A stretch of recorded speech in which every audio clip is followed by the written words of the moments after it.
Assalamualaikum warahmatullahi wabarakatuh. A'udzubillahi minasyaitonir rajim. Bismillahirrahmanirrahim.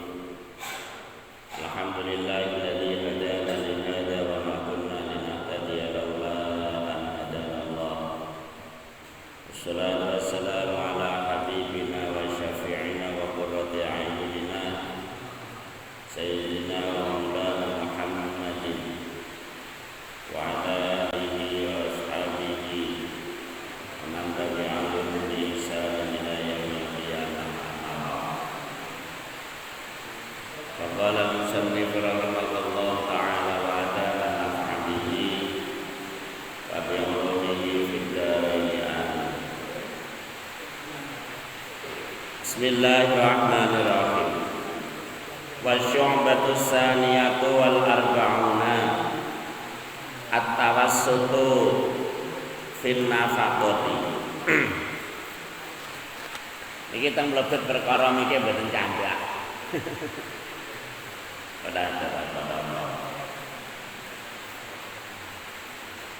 Wa syu'batu saniyatu wal arba'una utawi cabange iman kang kaping 50 kalih.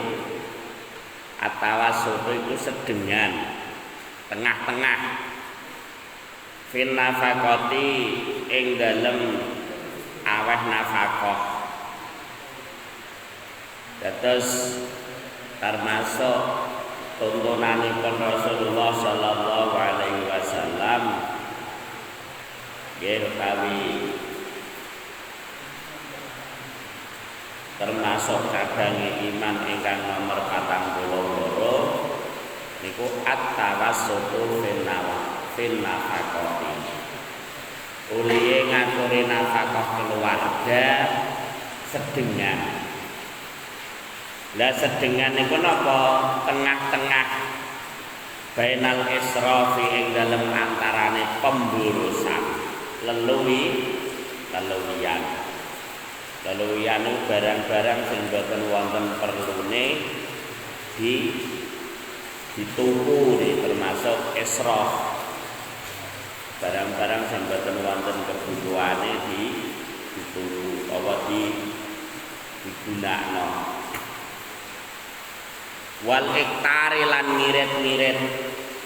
ngirit-ngirit kebangetan ya mboten apik. Dados nafkah tawi maringi blonjo keluarga boros ya mboten apik, ngirit-ngirit kebangetan ya mboten apik. Sing apik tawassut sedengan tengah-tengah. Pamane ngantos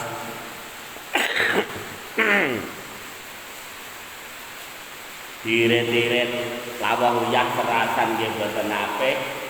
Pamane pemborosan bendina lawang sate nggih mboten apik. Nggih kadang-kadang nggih wonten daginge, kadang-kadang ya wonten sayure, kadang-kadang ya iwak bandeng. Nggih niku namine sedengan. Qala Allah Ta'ala wasdawa sapa Allah Ta'ala wala taj'al yadaka maghlulatan ila 'unuqika wala tabsutha kullal basti fataq'uda maluman mahsura. Wala taj'al lan aja ndadekake sapa sira yadaka ing tangan sira maghlulatan hale terbelenggu. Jadi tangane dibelenggu, ditaleni ila unukika maring gulu sira. Iki kinayah sangka wong sing banget medhite. Niku kaya-kaya wong mau tangane niki terbelenggu nek nggone gulune mboten purun aweh niki. Wala tabesut lan aja beberake sapa sira ha ing tangan sira kulal basti kelawan sak temen-temene beberake neng yo aja wehna kabeh jenengan dadi wong aja medhit tangane dibelenggu ning gone gulune ora gelem aweh-aweh blas ning yo aja diwehno sedaya wala tabasutaha kullal basti aja dibiakno kabeh artine nak gadah barang ampun diwehno sedaya kata kuda mongko nuli tengok-tengok sapa sira maluman kale wong kang den celo maksuran kon kale wong kang rugi utawa susah ailatun sik tegese aja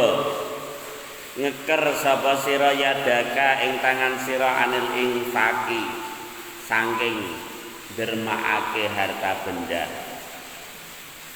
artine kita ampun ngantos dados wong sing medhit sing gegem tangane sama sekali boten purun infak boten purun mendermakan harta benda kulal insaki kelawan sak temen-temene ngeker ora gelem aweh blas neng yo wala tabasudha lan aja beberake sira ha ing tangan fil infaki ing dalem dermaake harta benda kulal basti kelawan sak temen-temene beberake tapi yo aja kabeh bandane iku disedekahno ora gelem sedekah nggih aja sedekah kabiyan nggih aja apike tengah nggih sedekah nggih ana sing dingeh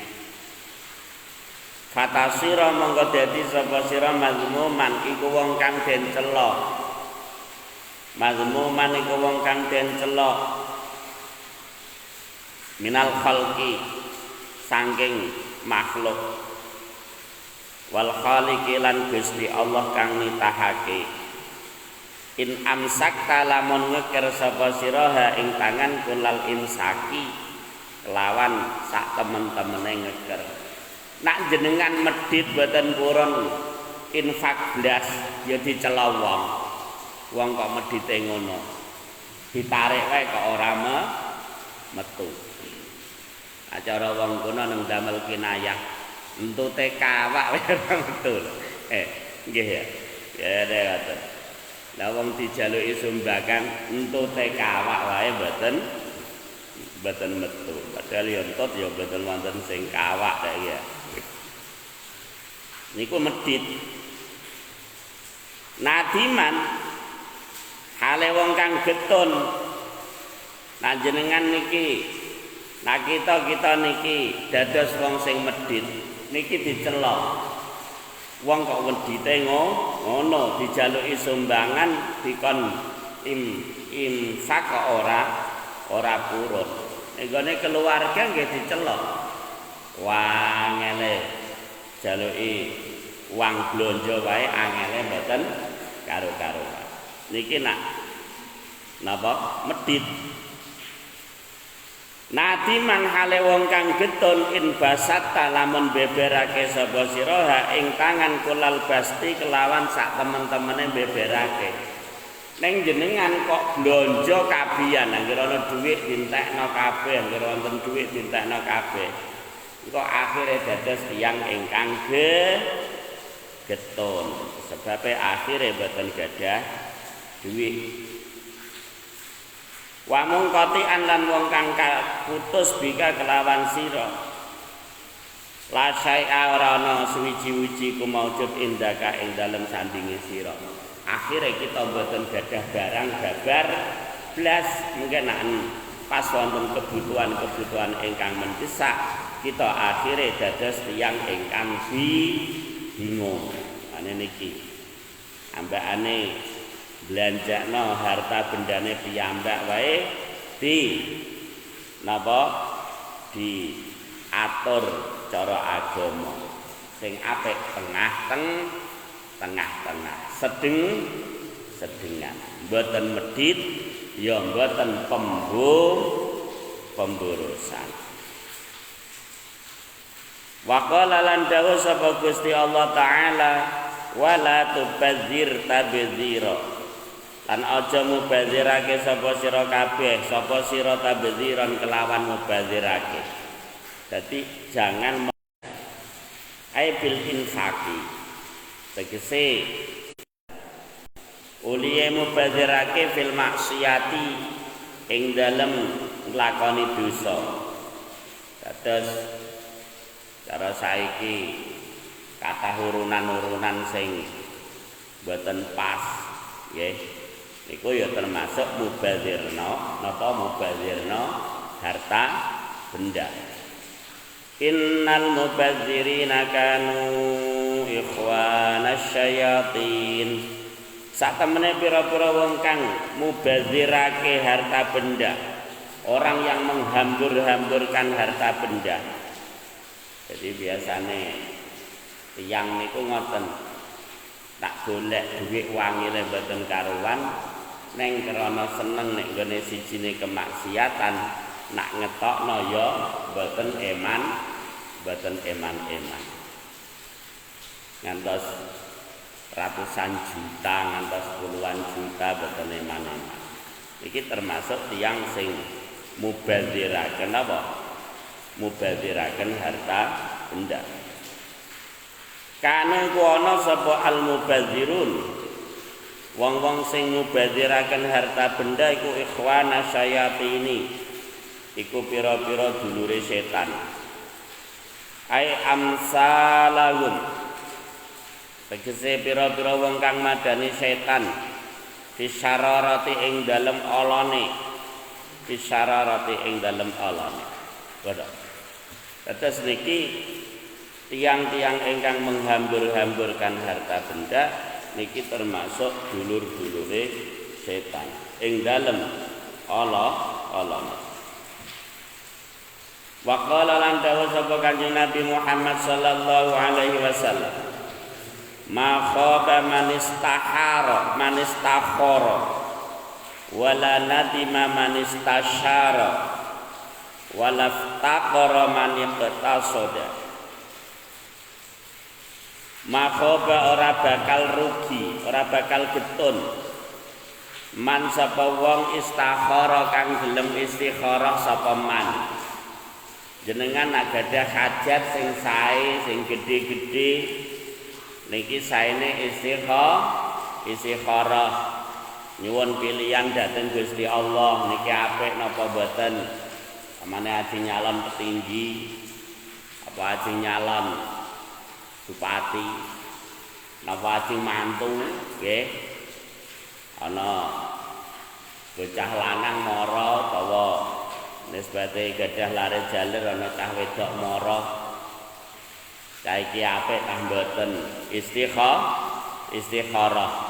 istikharah niki thalabul khairi minallah golek pilihan sing apik saking ngersane Gusti Allah. Carane salat kalih rakaat dadha niku terus ndonga ngoten.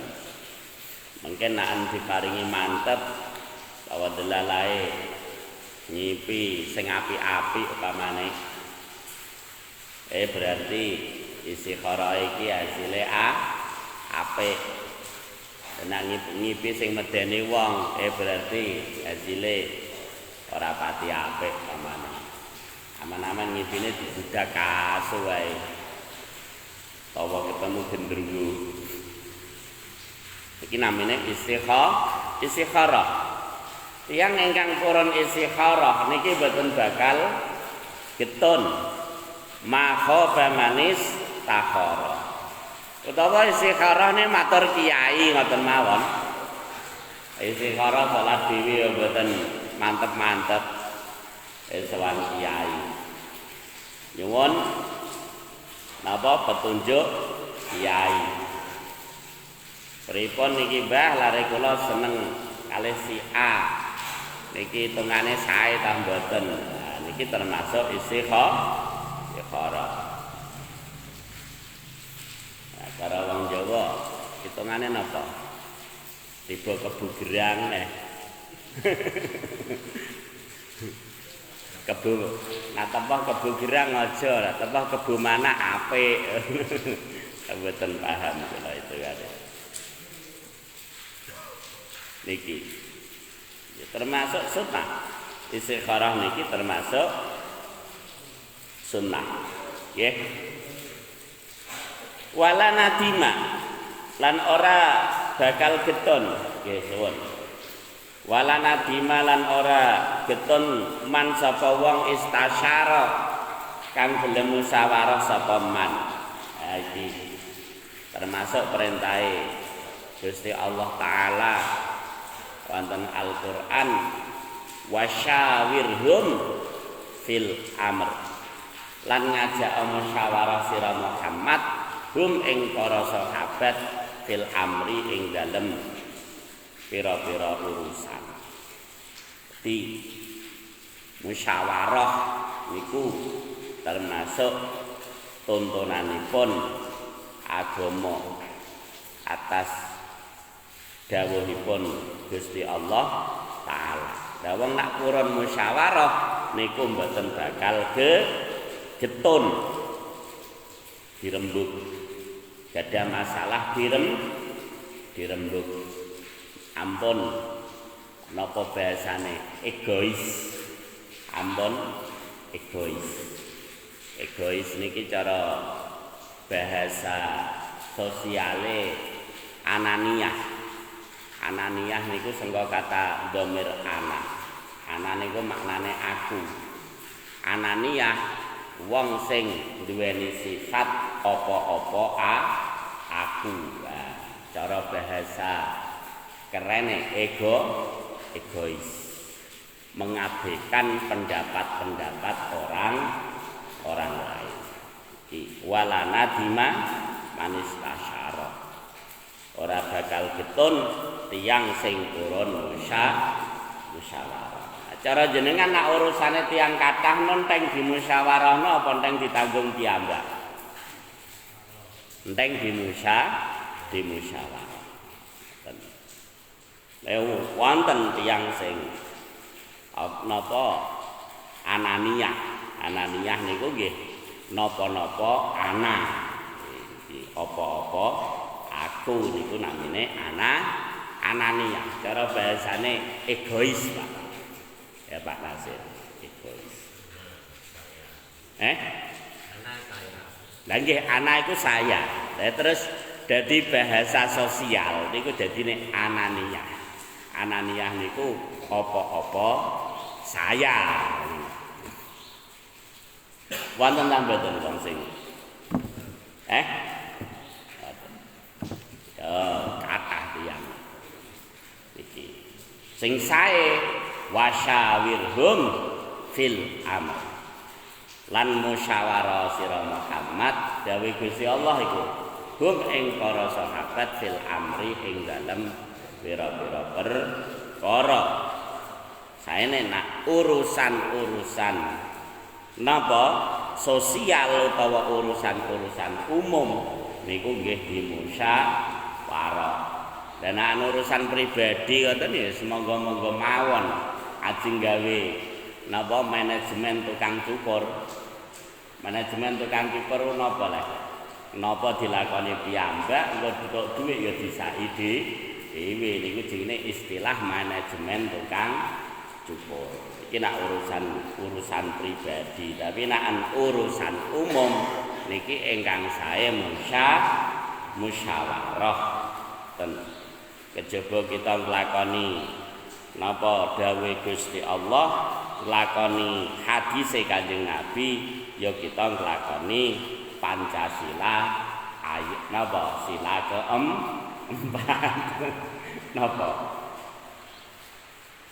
Silane napa? Persatuan Indonesia beda niku. Permusyawaratan. Walaf takor lan ora bakal melarat. Walaf takor lan ora bakal melarat man sapa wong iqtasoda kang hidup ekonomis sapa man. iqtasoda kang urip sedengan sapa man.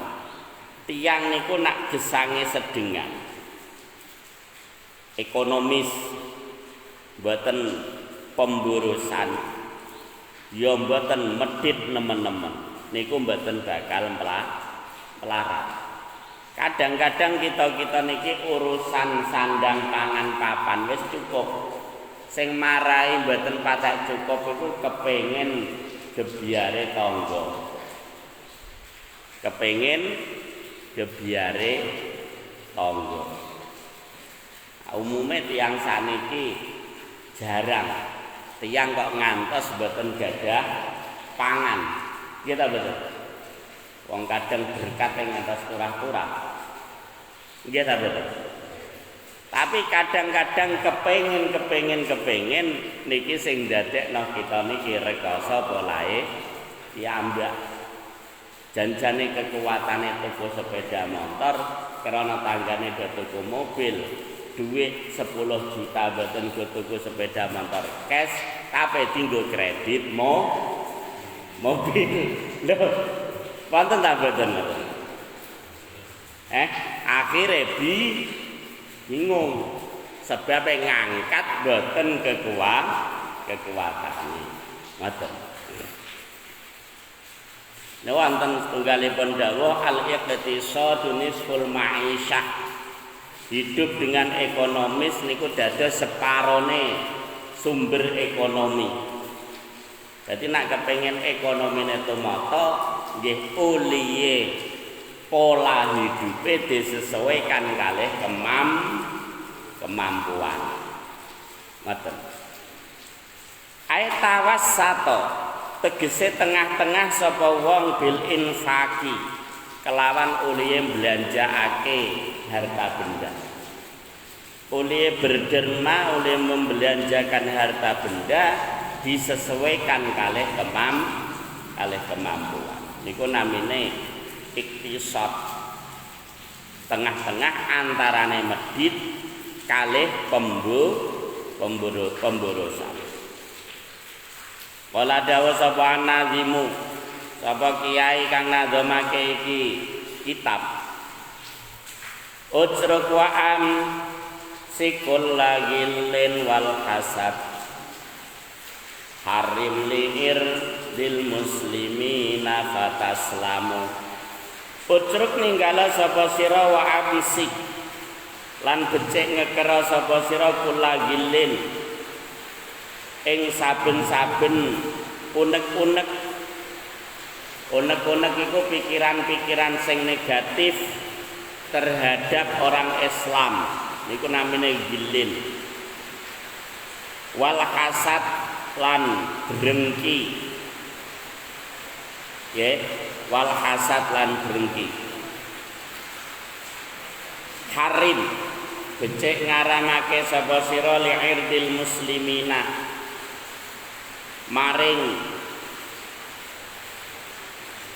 nyiar-nyiarake harga dirine pira-pira wong Islam. Fataslamu mongko slamet sapa sira.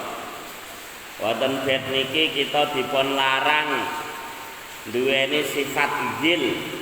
Sifat gil niku artine gadah prasangka, gadah pikiran sing elek dhateng sedulur Islam. Mulane tenggene Al-Qur'an dungane napa wala taj'al fi qulubina ghillan lil ladzina amanu. Lan ampun dadosake panjenengan fi qulubina ing dalam pira-pira ati kita ghillan ing perasaan gelo, perasaan gil niku artine gelo. Gelo iku mboten kepenak. Perasaan-perasaan sing negatif.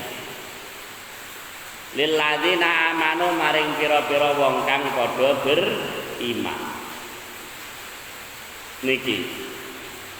Mriki ngantos dilarang ya mestine perkara kita niki kadang-kadang ya isih duweni sifat napa? Sifat idin. Sifat gelo kalih tiyang Islam. sifat sing negatif.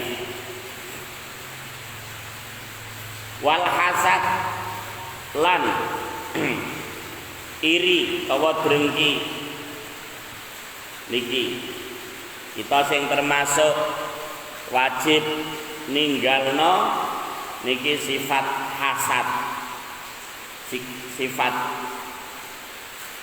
drengki.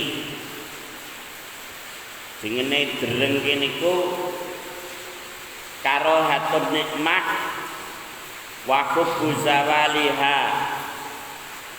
anil mun'ami alaihi.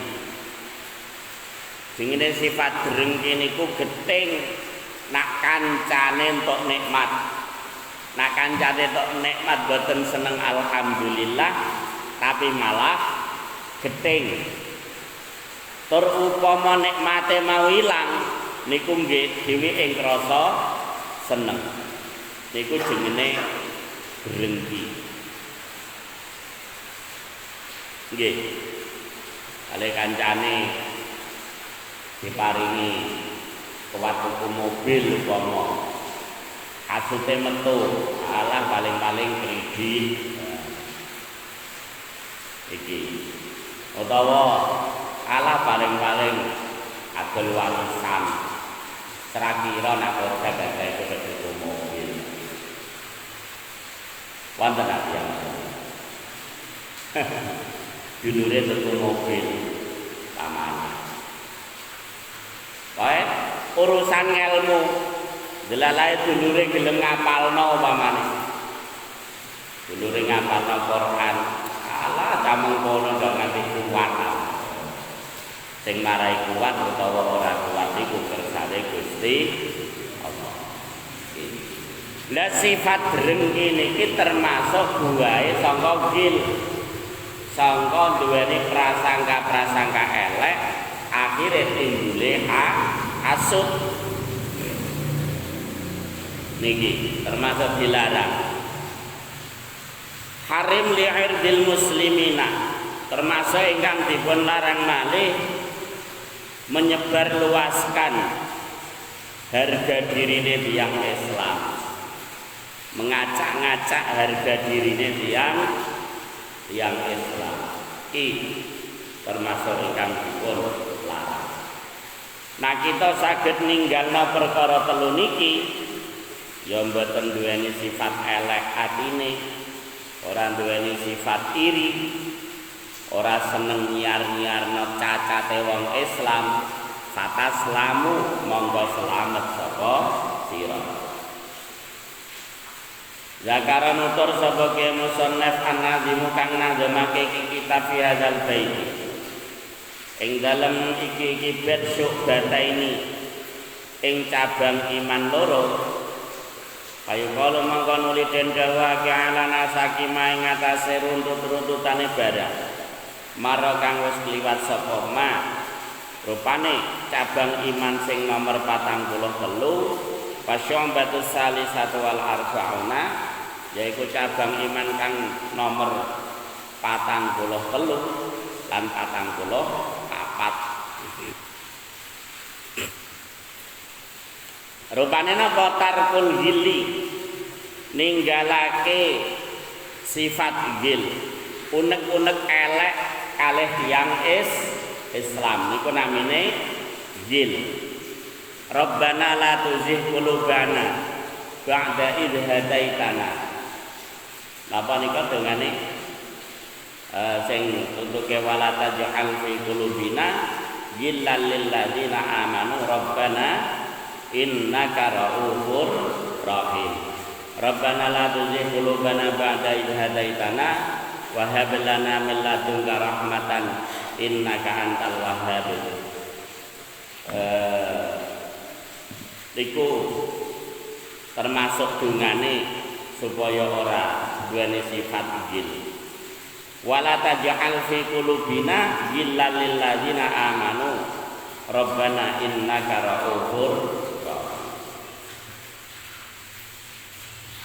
Wal hasadi lan iri hati drengki sifat unek-unek duwe prasangka buruk karo tiyang Islam karo sifat hasud, duweni sifat iri hati kalih tiyang Islam niku sak pasang. Dadi buahe wong iku ngantos gadah sifat iri niku asal mulane sangka duweni sifat napa pikiran sing elek kalih tiyang Islam. Falgil mangga utawi gil bikasril gin, bikasra gine al-hikdu iku manane unek-unek. Dadi gonduk utawa gelo. Nggih. Gelo. Gelo niku bahasa Arab. Gelo niku bahasa Arab. Wa wa utawi gil iku samratul ghadabi. Iku buahe muring-muring. Nesu. Muring-muring akhire nimbulna sifat mangkel utawa napa gonduk. Wa mahallu quwatil ghadabi al-qalbu utawi panggonane kekuatane muring-muring al-qalbu iku ati.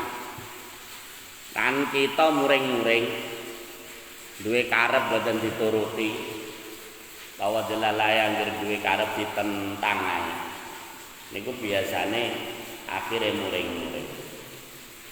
Lah buahe muring-muring niku namine gil utawa hikdun. Gil niku maknane gelo, gondu utawa mangkel. Mangkel duweni apa? Utawa gelo. Utawa iku mau perasaan-perasaan sing elek dateng sedulure. Lah maknane godot muring-muring niku napa? Wa maknahu golayanu damil qalbi litolabil intiqam. Utawi maknane muring-muring iki. Kita niki muring-muring ya bolak-balik. Nek umpamane ditakoki, muring-muring iku piye? Niku jelasno ya angel. Muring-muring ya ngamuk iku. Lah, cara istilah muring-muring niku napa? Godot niku napa? Golayanu damil qalbi. Iku umupe getahe ati. Jadi ati darahe membara. Lan tiyang muring-muring niku bahaya. Tiang-tiang kok ngamukan, biasanya gampang kakean penyakit. Niki. Golayanu damil qalbi, iku umupe getahe ati. Dadi membarane darah sing ning nggone ati. Litolabil intiqami krana lumprih menghukum orang lain. Litolabil intiqami krana menghukum orang lain. Iki muring-muring. Lah wong niku nak muring-muring metu wae. Wae muring-muring namine gil. Namine gondukan. Mulai sifat gondukan iki ya termasuk berbahaya.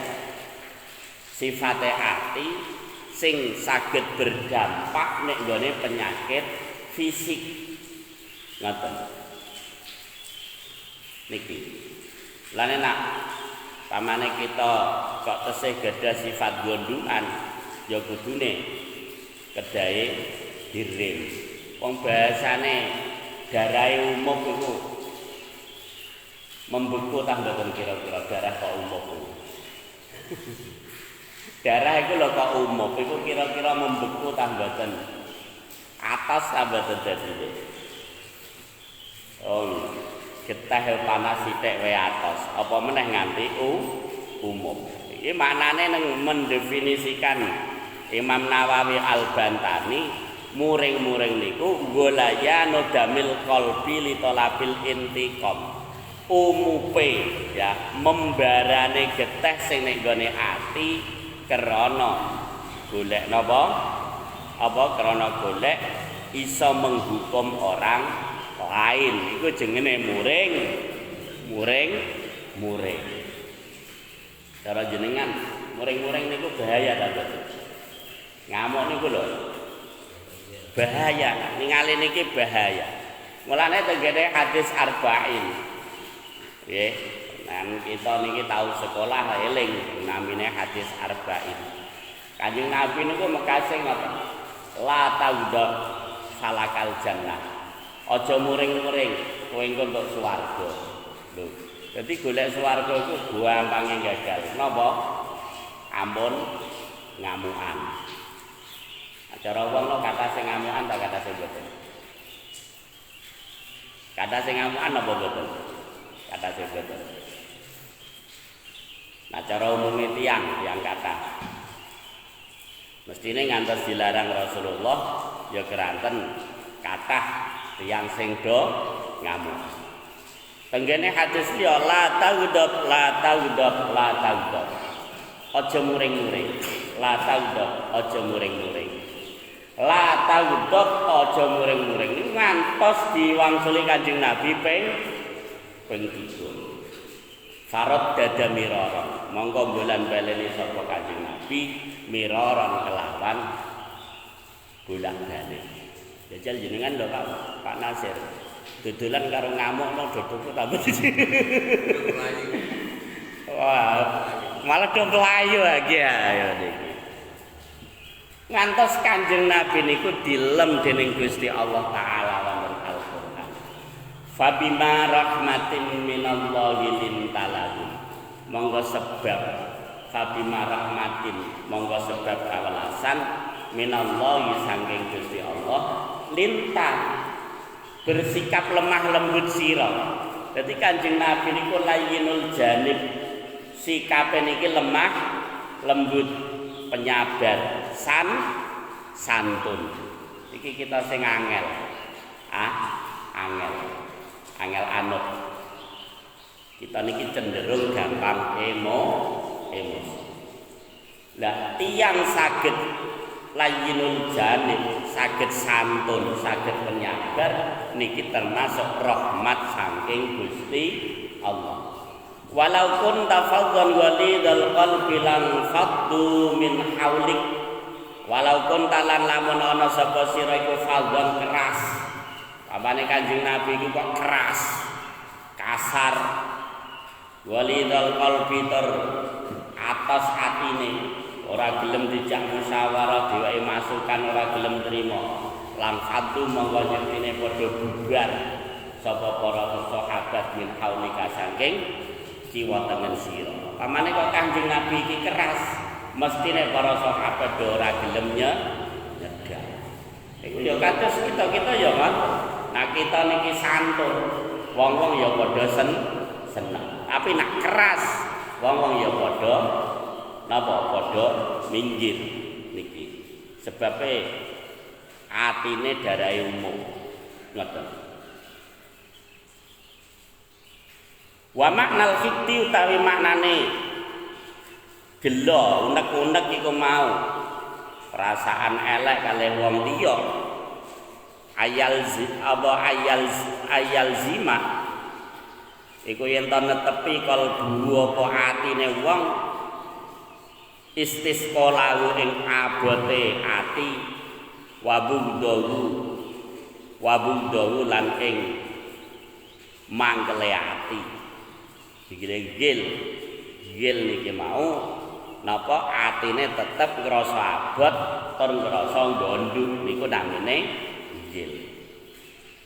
Wa ayyatu malam yen to langgeng zalika apa mengkono-mengkono muring-muring waya bukalan tetep apa muring-muring. Mulane bahasane al-ghillu samratul ghadab. Jenenge wong duweni sifat gondhukan utawa gelonan iku buahe saka muring. Wa samratul ghilli al-hasad. Ndak buahe gondhukan akhire gadah sifat napa? Gadah sifat drengki utawa iri hati. Lah tiyang sing drengkinan, tiyang sing ngoten niku wau nak roh kancane angsal nikmat ngrasa gething tur seneng nak upamane nikmate ilang. Iku jenenge sifat hasud utawa drengki. Dadi tiyang sing hasud niku mboten bakal dados pemimpin. Wonten setunggalipun dawuh al hasudu la yasudu. Awi wong kang anduweni sifat hasud la yasudu iku ora bakal dadi pemimpin sapa al hasudu. Ngoten. Nauzubillah niki ya. Kita kadang-kadang tesih gadahi sifat-sifat sing boten pas iki kedah kita napa kita hindari. Semahatul hasadi karahatun nikmah wa hubbu zawaliha lil mun'ami alaihi. Ki wau hasud pun kula jelasno. Yaiku duweni sifat geting nak dulure angsal nikmat tur seneng nak upama nikmate ilang. Lah nak dulure entuk penyakit dheweke ngrasa seneng tur malah ndongakno muga-muga penyakite ora waras. Wa huwa utawi hasud minata ijil hiqti. Iku saking pira-pira buahe utawa kesimpulane gondhukan utawa unek-unek. Wal hiqtu minata ijil ghadab utawi duweni sifat gondhukan, duweni sifat prasangka sing ora bener karo dulur iku minata ijil ghadab saking pira-pira buahe apa jenenge muring-muring utawa nesu. Fal hasadu mangka utawi sifat drengki farul far'i iku cabange cabang. Dadi sifat iri niku cabange cabang. Pare cabange sifat gil kalih sifat ghadab. Wal ghadabu aslul asli utawi muring-muring aslul asli iku poke pok bonggole bonggol. Dadi kabeh niki sifat iri kalih gondhukan utawa gelonan niku sumbere saking sifat ghadab, saking sifat ngamukan. Berarti nek kita saged ngilangi sifat ngamukan, berarti saged ngilangi sifat hasud kalih sifat gelonan utawa gondhukan. Iki bakas penyakit ati. Wa qala sallallahu alaihi wasallam Maulaya salli wa sallim daiman abada ala habibika khairil khalqi kullihim ya rabbi hayy lana min amrina waj'al ma'una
وسلم أبدا على حبيبك خير الخلق كلهم إنا رجوناك في تفريج كربتنا وحل عقدتها يا فارج شدة مولاي صل وسلم دائما أبدا على حبيبك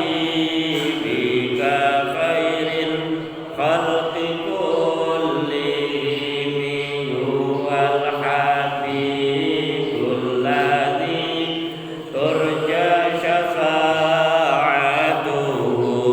لكل هول من الأهوال مقتحم يا رب بالمصطفى بلغ مقاصدنا واغفر لنا ما مضى يا واسع الكرم يا أرحم الراحمين يا أرحم الراحمين يا أرحم الراحمين فرج على المسلمين بسر الفاتحة.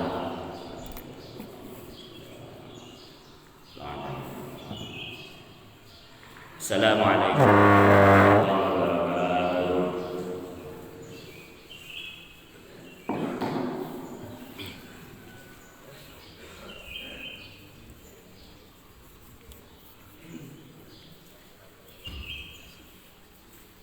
Bon koder dik. Iya, Dik. Ki apa, Dik?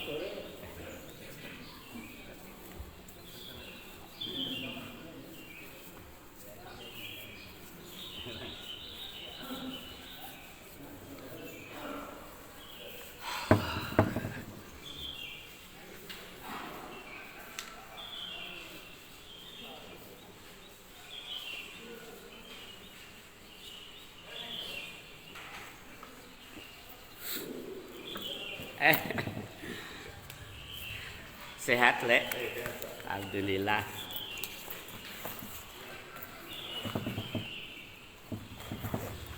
Mangga.